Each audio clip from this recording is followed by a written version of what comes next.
ಆ ವಿಚಾರಕ್ಕೆ ಬರೋದಾದ್ರೆ ಜೈ ಸಿನಿಮಾದ ಕನ್ನಡ ಡಬ್ಬಿಂಗ್ ಏನು ಬರುತ್ತೆ ಅದರ ಮೊದಲ ಟಿಕೆಟ್ ಖರೀದಿ ಮಾಡಿದ್ರು ಕಿಚ್ಚ ಸುದೀಪ್ ಅವರು. ಸೊ ತುಂಬ ದೊಡ್ಡ ಬ್ಲೆಸ್ಸಿಂಗ್ಸ್. ಏನು ಹೇಳಿದ್ರು ಸಿನಿಮಾದ ಕಂಟೆಂಟ್ ನೋಡಿ, ಸಿನಿಮಾ ವಿಚಾರವಾಗಿ? ಸಿನಿಮಾ ಇನ್ನೂ ನೋಡಿಲ್ಲ ಅವರು, ಸಿನಿಮಾ ಇನ್ನು ನೋಡಬೇಕು. ಬಟ್ ಮೊದಲ ಟಿಕೆಟ್ ಏನು ನಾನು ಅವ್ರಿಗೆ ಕೊಟ್ಟಿದ್ದೆ, ಆ ಸೀಟ್ನ ನಾನು ಖಾಲಿನೇ ಬಿಟ್ಟಿದ್ದೆ ಅವತ್ತು. ಆ ಒಂದು ಥಿಯೇಟ್ರಲ್ಲಿ ಏನು ಅವ್ರಿಗೆ ಕೊಟ್ಟಿದ್ದೆ. ಆದರೆ ಅವರಿಗೆ ನಾನು ವ್ಯವಸ್ಥೆ ಮಾಡಬೇಕು, ಬಿಕಾಸ್ ಅವ್ರು ತುಂಬ ಬ್ಯುಸಿ ಇದ್ದಾರೆ. ಸೊ ನನ್ನ ಈ ಓಡಾಟಗಳೆಲ್ಲ ಆದಮೇಲೆ ಒಂದಿನ ಅವ್ರು ಫ್ರೀ ಆಗಿರೋ ದಿನ ನಾನು ಅವ್ರ ಮನೇಲೇ ತೋರಿಸೋಣ ಅಂತ ಇದ್ದೀನಿ ಸಿನಿಮಾನ. ಆ್ಯಂಡ್ ಅವರು ಆ ಮೊದಲ ಟಿಕೆಟ್ ತಗೊಂಡಿದ್ದು ಎಷ್ಟು ಇಂಪ್ಯಾಕ್ಟ್ ಆಯಿತು ಅಂತಂದರೆ, ಮೊನ್ನೆ ಒಬ್ಬ ಹುಡುಗ, ತುಂಬ ಜನ ಹಿಂಗೆ ರೆಗ್ಯುಲರ್ ಆಗಿ ಹೇಳ್ತಾ ಇದ್ದಾರೆ ಸುದೀಪ್ ಸರ್ ತೊಗೊಂಡ್ರಲ್ವಾ ಅಂತ. ಬಟ್ ಒಂದು ಸಣ್ಣ ಹುಡುಗ ಥಿಯೇಟ್ರಲ್ಲಿ ಬಂದು, ಅವನಿಗೆ ಈ ಸಿನಿಮಾ ಬಗ್ಗೆ ಎಷ್ಟು ಗೊತ್ತಿದೆ ಅಂತ ಗೊತ್ತಿಲ್ಲ, ಬಟ್ ಅವ್ನು ಬಂದು ಹೇಳಿದ್ದು, ನಿಮ್ಮ ಸಿನಿಮಾ ಟಿಕೆಟ್ ಸುದೀಪ್ ಸರ್ ಅಲ್ವಾ ತಗೊಂಡಿದ್ದು, ಅವ್ರು ನೋಡಿದ್ರಲ್ವ ಸಿನಿಮಾ ಅಂತ. ಅಂದರೆ ಅವ್ರಿಗೆ ಮಕ್ಕಳಿಗೆಲ್ಲ ಅಷ್ಟು ಇಂಪ್ಯಾಕ್ಟ್ ಆಗಿದೆ. ಸುದೀಪ್ ಸರ್ ಸಿನಿಮಾ ಟಿಕೆಟ್ ತೊಗೊಂಡ್ರು ಅಂದರೆ ಅದು ಒಳ್ಳೆ ಸಿನಿಮಾ ಅನ್ನೋವಂಥ ಒಂದು ಫೀಲ್ ಅವ್ರಿಗೆ. ಸೊ ಸುದೀಪ್ ಸರ್ ಅಂದರೆ ದೊಡ್ಡ ಏನಂತೀವಿ, ಒಂದು ಗುಣ ಇರೋವಂಥ ವ್ಯಕ್ತಿ ಸರ್. ಅವ್ರು ದೊಡ್ಡತನ ಅದು. ಬಿಕಾಸ್ ಅವ್ರು ಅಷ್ಟೊಂದು ಬ್ಯುಸಿ ಇದ್ರು ಸರ್. ಅವ್ರು ಬಿಗ್ ಬಾಸ್ ನಡೀತಾ ಇದೆ, ಅವ್ರು ಎಷ್ಟೊಂದು ಈವೆಂಟ್ಗೆ ಹೋಗ್ತಾ ಇದ್ರು, ಆಮೇಲೆ ಶೂಟಿಂಗ್ ನಡೀತಾ ಇದೆ. ನಾನು ಲಾಸ್ಟ್ ಮೂಮೆಂಟ್ ಅವರಿಗೆ ಯಾರ ಹತ್ರನೋ ನಂಬರ್ ಇಸ್ಕೊಂಡು, ಅಂದರೆ ಬೇರೆಯವ್ರ ಹತ್ರ ಎಲ್ಲ ನಾನು ಟ್ರೈ ಮಾಡೋದಾಗಲಿಲ್ಲ, ಯಾರ ಹತ್ರನೋ ಪರ್ಸನಲ್ ನಂಬರ್ ಇಸ್ಕೊಂಡು ನಾನು ಮೆಸೇಜ್ ಮಾಡಿದೆ, ಸರ್ ಹಿಂಗೆ ನಾನು ಟ್ರೈ ಮಾಡ್ತಾ ಇದ್ದೀನಿ, ನಿಮ್ಮನ್ನು ಮೀಟ್ ಮಾಡೋಕ್ಕಾಗ್ತಿಲ್ಲ ಸರ್, ನನಗೆ ನಿಮ್ಮಿಂದ ಸಪೋರ್ಟ್ ಬೇಕು ಸರ್, ನನ್ನ ಡ್ರೀಮ್ ಪ್ರಾಜೆಕ್ಟು, ನನಗೆ ಹಿಂಗೆ ಆಗಬೇಕು ಅಂತ. ಪಾಪ ಅವರು ನನಗೆ ಅಂದರೆ ಬಿಗ್ ಬಾಸಲ್ಲಿ ಗೊತ್ತು, ಅಂದರೆ ನಾನು ವಿನ್ನರ್ ಆಗಿರೋದ್ರಿಂದ ನಮ್ಮದೊಂದು ಒಡನಾಟ ಇರುತ್ತೆ. ಆದರೆ ಅದಾದಮೇಲೆ ದೊಡ್ಡ ಕನೆಕ್ಷನ್ ಏನೂ ಇಲ್ಲ. ಅವರು ಸೂಪರ್ ಸ್ಟಾರು, ನಾವೊಂದು ಸಣ್ಣ ಕಲಾವಿದ, ನಾವು ಮೀಟ್ ಆಗೋಕ್ಕಾಗಲ್ಲ ಡೈಲಿ. ಸೊ ಅವರು ಕೆಲಸದಲ್ಲಿ ಬ್ಯುಸಿ ಇರ್ತಾರೆ. ನನ್ನ ಮೆಸೇಜ್ ನೋಡಿದ ತಕ್ಷಣ ಹಲೋ ರೂಪೇಶ್ ಅಂತ ಹಾಕಿದ್ರು, ನೋಡಿದ್ರು, ಏನು ನನ್ನಿಂದ ಏನಾಗಬೇಕು ಹೇಳು ಅಂತ ಕೇಳಿದ್ರು. ನಾನು ಹೇಳಿದೆ, ಅಂದರೆ ಈವೆಂಟಿಗೆಲ್ಲ ಅಲ್ಲಿ ಟೈಮ್ ಇರಲಿಲ್ಲ ಸರ್, ನಂದೊಂದು ಮೊದಲ ಟಿಕೆಟ್ ನಿಮಗೆ ಕೊಡಬೇಕು ಅಂತ ಇದೆ ಸರ್ ನನಗೆ, ಅದು ನನ್ನ ಡ್ರೀಮು, ಇದು ಡ್ರೀಮ್ ಪ್ರಾಜೆಕ್ಟ್ ಆಗಿರೋದ್ರಿಂದ ಏನು ಮಾಡಲಿ ಸರ್ ಅಂತ. ಅವ್ರು ಹೇಳಿದ್ರು, ನಾನು ಸೋಮವಾರದಿಂದ ಇದ್ದೀನಿ, ಶೂಟಿಂಗಲ್ಲಿದ್ದೀನಿ, ನಿನಗೆ ಯಾವಾಗ ಬೇಕು ಬಾ ಅಂತ. ಸೊ ಸರ್ ಅಷ್ಟು ದೊಡ್ಡ ಸೂಪರ್ ಸ್ಟಾರು ಸರ್, ಹೊರಗಡೆ ಹೋದರೆ ಇಡೀ ರೋಡ್ ಬ್ಲಾಕ್ ಆಗೋವಂಥ ಸೂಪರ್ ಸ್ಟಾರು. ನನ್ನೊಂದು ಮೆಸೇಜ್ಗೆ ನೀನು ಬಾ, ಯಾವಾಗ ಬೇಕಾದರೂ ಬಂದು ಮಾಡು ಅಂತ ಹೇಳೋದು, ಅದು ಅದು ಅದು ತುಂಬ ದೊಡ್ಡತನ sir. Sudeep sir as an actor, as a super star ಅವರು ತುಂಬ ಮೇಲಿದ್ದಾರೆ, ಹೌದು. ಆದರೆ ವ್ಯಕ್ತಿತ್ವ ಅಂತ ಒಂದು ಬರುತ್ತೆ ಸರ್, ಅದು ಅದನ್ನೆಲ್ಲ ಮೀರಿಸಿರುತ್ತೆ ಸರ್. ಸೊ ಅವರು ಇಲ್ಲಿ ತನಕ ಸಸ್ಟೈನ್ ಆಗಿದ್ದಾರೆ, ಇಲ್ಲಿ ತನಕ ಆ ಸೂಪರ್ ಸ್ಟಾರ್ ಅನ್ನೋ ಅಂಥ ಒಂದು ಪಟ್ಟ ಇದೆ ಅಂದರೆ ಅದು ಇನ್ನೂ ಇರುತ್ತೆ ಸರ್, ಅದು ಅಜರಾಮರ. ಅದಕ್ಕೆ ಕಾರಣ ಅವರ ವ್ಯಕ್ತಿತ್ವ ಸರ್. ಸೊ ಅದಕ್ಕೆ ಯಾವಾಗಲೂ ಹ್ಯಾಟ್ಸ್ ಆಫ್ ಅವರಿಗೆ. ಅವರು ಸೈ ಅಂತ ಒಂದು ಸಿನಿಮಾ ಮಾಡ್ರಿ, ಈಗ ನೀವು ಜೈ ಅಂತ ಹೇಳ್ತಾ ಇದ್ರಿ. ಸೊ ಸಿನಿಮಾ ಸುನಿಲ್ ಶೆಟ್ಟಿ ಇರುವಂಥದ್ದು ವಿಚಾರವಾಗಿ ಅವ್ರೇನು ಹೇಳಿದ್ರು? ಅಣ್ಣ ಅಂತ ಪ್ರೀತಿಯಿಂದ ಅವ್ರ ಬಂಧವೇ ಬೇರೆ ರೀತಿ ಇದೆ. ಸುನಿಲ್ ಶೆಟ್ಟಿ ಅವರು ಸರ್ ನನಗೆ ಒಂದು ರೀತಿಯಲ್ಲಿ ಗಾಡ್ ಗಿಫ್ಟ್ ಅಂತ ಹೇಳ್ಬೋದು. ನಾನು ಮೊನ್ನೆ ಹೇಳಿದೆ, ನನಗೆ ಗಾಡ್ ಫಾದರ್ ಇಲ್ಲ, ಬಟ್ ಗಾಡ್ ಬ್ರದರ್ ಥರ ಬಂದಿದ್ದೀರಾ ನೀವು ನನಗೆ ಅಂತ. ಅವರು ಈ ಸಿನಿಮಾಗೆ ಬಂದಿರೋದೇ ಒಂದು ಮಿರಾಕಲ್. ಒಂದು 5 ನಿಮಿಷದ ಮೀಟಿಂಗಲ್ಲಿ ಅವ್ರ ಕ್ಯಾರೆಕ್ಟರು ಜನರಿಗೇನೋ ಒಳ್ಳೆ ಮೆಸೇಜ್ ಕೊಡುತ್ತೆ ಅನ್ನೋ ಅಂಥದ್ದು ಅವರಿಗೆ ಕನೆಕ್ಟ್ ಆಗಿ ಅವ್ರು ಓಕೆ ಅಂತ ಹೇಳಿರೋ ಅಂಥದ್ದು. ಅದಾದಮೇಲೆ 5 ದಿನ ಫ್ರೀಯಾಗಿ ಬಂದು ಆ್ಯಕ್ಟ್ ಮಾಡಿದ್ರು.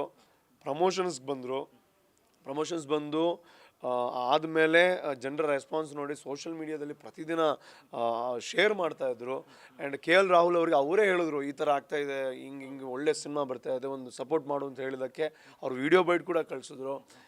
ಇದೆಲ್ಲ ನಾವು ಎಕ್ಸ್ಪೆಕ್ಟ್ ಮಾಡೋವಂಥ ವಿಚಾರಗಳಲ್ಲ ಸರ್, ಆ್ಯಂಡ್ ಪ್ಲ್ಯಾನ್ ಮಾಡೋವಂಥದ್ದು ಅಲ್ಲ. ಅದು ಅವರ ಒಂದು ದೊಡ್ಡತನ. ಒಂದು ಊರಿನ ಹುಡುಗ ಏನೋ ಒಂದು ಸ್ಟ್ರಗಲ್ ಮಾಡ್ತಾ ಇದ್ದಾನೆ, ಅವನಿಗೊಂದು ಲಿಫ್ಟ್ ಮಾಡೋಣ, ಊರಿನ ಭಾಷೆಗೆ ಸಪೋರ್ಟ್ ಮಾಡೋಣ ಅನ್ನೋ ಅಂಥದ್ದು.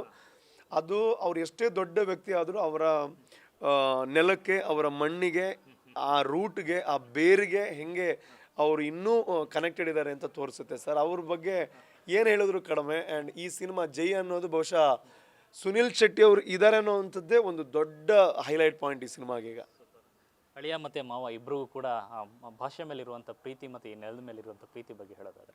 ಖಂಡಿತ ಸರ್. ಸುನಿಲ್ ಶೆಟ್ಟಿ ಅವ್ರು ಹೇಗೆ ಅಂತಂದರೆ, ಭಾಷೆ ಅಂತ ಬಂದರೆ ಅವ್ರು ಯಾವುದೇ ಪ್ಲ್ಯಾಟ್ಫಾರ್ಮ್ಗೆ ಹೋದರು, ಅವರು ದೊಡ್ಡ ಚಾನಲ್ಗಳಲ್ಲಿ ಇಂಟರ್ವ್ಯೂ ಕೂತಾಗ, ಅವ್ರದ್ದೇನಾದರೂ ಸಿನಿಮಾ, ಬೇರೆ ಹಿಂದಿ ಸಿನಿಮಾ ಪ್ರಮೋಷನ್ಸ್ಗಳಿದ್ದಾಗಲೂ ಅಲ್ಲಿ ಊರಿನ ಬಗ್ಗೆ ಮಾತಾಡ್ತಾರೆ. ಅಲ್ಲಿ ಅವರು ಹುಟ್ಟಿದ ಊರಿನ ಬಗ್ಗೆ, ಅಲ್ಲಿ ದೇವಸ್ಥಾನಗಳ ಬಗ್ಗೆ ಮಾತಾಡ್ತಾರೆ, ಆ ಭಾಷೆ ಬಗ್ಗೆ ಮಾತಾಡ್ತಾರೆ. ಬಹುಶಃ ಅದು ಯಾರೂ ಮಾಡಲ್ಲ ಸರ್. ಬಾಲಿವುಡಲ್ಲಿ ತುಂಬ ಜನ ಇದ್ದಾರೆ, ನಮ್ಮೂರಿಂದ ಹೋದವರು ಇದ್ದಾರೆ, ಅಥವಾ ಬೇರೆ ಬೇರೆ ಊರುಗಳಿಂದ ಹೋದವರು ಇದ್ದಾರೆ. ಅವ್ರು ಯಾರೂ ಅಷ್ಟೊಂದು ಪ್ರೌಡಾಗಿ ಹೇಳ್ಕೊಳ್ಳಲ್ಲ ನಮ್ಮ ಊರು ಅಂತ. ಬಿಕಾಸ್ ಅದು ಯಾಕೆ ಅಂತ ನನಗೆ ಗೊತ್ತಿಲ್ಲ, ಬಟ್ ಇವರಿಗೆ ಊರು ಅಂದರೆ ಪಂಚಪ್ರಾಣ. ಆ್ಯಂಡ್ KL ರಾಹುಲ್ ಅವರು ಕೂಡ ಕನ್ನಡ ತುಳು ಅಂತಂದರೆ ಅವ್ರಿಗೆ ಅಷ್ಟು ಇಷ್ಟ. ಸೊ ಅವರು ನಾನು ಬೈಟ್ ಕೇಳಿದಾಗಲೂ ತುಳು ಕನ್ನಡ 2 ಭಾಷೆಯಲ್ಲೂ ಕೊಟ್ಟರು. ಅದೇನು ಅಂತಂದರೆ ಅವರ ಭಾಷೆಯ ಮೇಲಿರೋ ಪ್ರೀತಿ. ಬಿಕಾಸ್ ಏನು ಅಂದರೆ ಸರ್, ಸೂಪರ್ ಸ್ಟಾರು ಅಥವಾ ಸೆಲೆಬ್ರಿಟಿ ಅದೆಲ್ಲ ನಾವು ಹುಟ್ಟಿದ ಮೇಲೆ ಆಗೋ ಅಂಥದ್ದು. ಬಟ್ ಮೊದಲು ಮನುಷ್ಯ, ಮೊದಲು ವ್ಯಕ್ತಿ, ಮೊದಲು ವ್ಯಕ್ತಿತ್ವ, ಅದೆಲ್ಲ ಸುನಿಲ್ ಶೆಟ್ಟಿ ಸರ್ ಆಗಿರ್ಬೋದು, KL ರಾಹುಲ್ ಸರ್ ಆಗಿರ್ಬೋದು, ಸುದೀಪ್ ಸರ್ ಆಗಿರ್ಬೋದು, ಅವರೆಲ್ಲ ನಮಗೆ ಕಲಿಸೋವಂಥದ್ದು ವ್ಯಕ್ತಿತ್ವದ ಪಾಠ. So that is very important. ಕೊನೆಯದಾಗಿ ಥಿಯೇಟರ್ನಲ್ಲಿ ಇವಾಗಲೂ ಕೂಡ ಒಂದು ಸಕ್ಸಸ್ಫುಲ್ ಜರ್ನಿಯನ್ನು ಕಾಣ್ತಾ ಇರುವಂಥದ್ದು ಜೈ. ಸೊ ಇನ್ನೂ ಸಾಕಷ್ಟು ದಿನಗಳಿದೆ ಥಿಯೇಟರ್ನಲ್ಲಿ. ಸೊ ಕನ್ನಡ ಜನತೆಗೆ ಏನು ಹೇಳಕ್ಕೆ ಇಷ್ಟಪಡ್ತೀರಿ ಅಂತ? ಎಸ್, ತುಳು ಅಂತೂ ತುಂಬ ಚೆನ್ನಾಗಿ ಹೋಗ್ತಾ ಇದೆ. ಆ್ಯಂಡ್ ಮೊದಲ 3 ದಿನ ನಾವು ಎಕ್ಸ್ಪೆಕ್ಟ್ ಮಾಡೋದಕ್ಕಿಂತ ದೊಡ್ಡ ಕಲೆಕ್ಷನ್ ಆಗಿದೆ. ಆ್ಯಂಡ್ ಪ್ರೀಮಿಯರ್ ಎಲ್ಲ ಸೇರಿದ್ರೆ we are really happy with the collections. And Kannada ಮಾಡಿರೋವಂಥದ್ದು ಇನ್ನಷ್ಟು ಜನ ಆ್ಯಡ್ ಆಗಲಿ. ಅಟ್ಲೀಸ್ಟ್ ತುಳುವಲ್ಲಿ ನೋಡಿದಾಗ ಅರ್ಥ ಆಗದೆ ಇದ್ದರೆ ಅಟ್ಲೀಸ್ಟ್ ತುಳು ಸಿನಿಮಾ ಹೇಗೆ ಮಾಡ್ತಾರೆ ಅಂತ ನೀವು ಕನ್ನಡದಲ್ಲಾದರೂ ನೋಡಿ ಅನ್ನೋವಂಥ ಉದ್ದೇಶ. ಸೊ ನಿಮ್ಮ ಸಪೋರ್ಟ್ ಇನ್ನಷ್ಟು ಬೇಕು. ಸಿನಿಮಾ ಥಿಯೇಟ್ರಲ್ಲಿ ಇರಬೇಕಾದ್ರೆ ನೋಡಿ, ಅದಾದಮೇಲೆ OTTಗೆ ಬಂದಾಗಲೂ ನೋಡಿ ಪ್ರೋತ್ಸಾಹಿಸಿ. ಆ್ಯಂಡ್ ನಿಮ್ಮೆಲ್ಲರ ಸಪೋರ್ಟ್ ಇರಲಿ. ಸಿನಿಮಾ ಚೆನ್ನಾಗಿದೆ ಅನ್ನೋವಂಥ ಒಂದು ರಿಪೋರ್ಟ್ ಬರೋದೇ ದೊಡ್ಡ ವಿಷಯ ಸರ್. ಎಲ್ಲ ಸಿನಿಮಾದವರು ಹೇಳ್ತಾರೆ ನಮ್ಮ ಸಿನಿಮಾ ಹಾಗೆ, ನಮ್ಮ ಸಿನಿಮಾ ಹೀಗೆ ಅಂತ. ಆದರೆ ಜನರಲ್ ಪಬ್ಲಿಕ್ ಹೊರಗಡೆ ಬಂದು ಚೆನ್ನಾಗಿದೆ ಅಂತ ಹೇಳೋದೇ ದೊಡ್ಡ ಸಾಧನೆ ಈಗಿನ ಕಾಲದಲ್ಲಿ. ಸೊ ಆ ರಿಪೋರ್ಟ್ ಕೊಟ್ಟಿದ್ದೀರಾ, ಕಲೆಕ್ಷನ್ಸ್ ಕೊಟ್ಟಿದ್ದೀರಾ, ಅದಕ್ಕೆ ನಾನು ಎಷ್ಟು ಧನ್ಯವಾದ ಹೇಳಿದ್ರು ಕಡಿಮೆನೆ. ಬಟ್ ಇನ್ನಷ್ಟು ದಿನ ಚೆನ್ನಾಗಿ ಓಡಬೇಕು ಅಂತಂದರೆ ಇನ್ನಷ್ಟು ಜನ ನೋಡಬೇಕು. ಸೊ ದಯವಿಟ್ಟು ಸಿನಿಮಾ ನೋಡಿ. Thank you so much sir. ಈ ಹಿಂದಿನ 2 ಸಿನಿಮಾಗಳು ಡೈರೆಕ್ಷನ್ ಸೂಪರ್ ಹಿಟ್ ಆಗಿದೆ. ಸೊ ಈಗ ಹ್ಯಾಟ್ರಿಕ್ ಗೆಲುವಾಗಲಿ, ದೊಡ್ಡ ಸಕ್ಸಸ್ ಆಗಲಿ ಸರ್ ಇದು ಕೂಡ. Thank you so much. Thank you.